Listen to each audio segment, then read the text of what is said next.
കേരള സർവകലാശാലയിൽ ഭരണസ്തംഭനമെന്ന് അറിയിക്കാൻ vice chancellor Mohanan Kunnummal ഇന്ന് ഗവർണറെ കണ്ടേക്കും. VC സർവകലാശാലയിലെത്തിയാൽ തടയാൻ ഉറച്ച SFI. കീം പ്രവേശന നടപടികളിൽ പ്രതിഷേധിച്ച് മന്ത്രി R. ബിന്ദുവിന്റെ വസതിയിലേക്ക് ഇന്ന് KSU മാർച്ച്.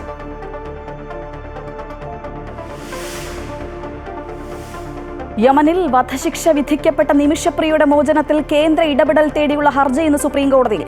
കൊല്ലപ്പെട്ട യമൻ പൗരന്റെ സഹോദരനുമായി സംസാരിച്ച് കാന്തപുരം AP അബൂബക്കർ മുസ്ലിയാർ.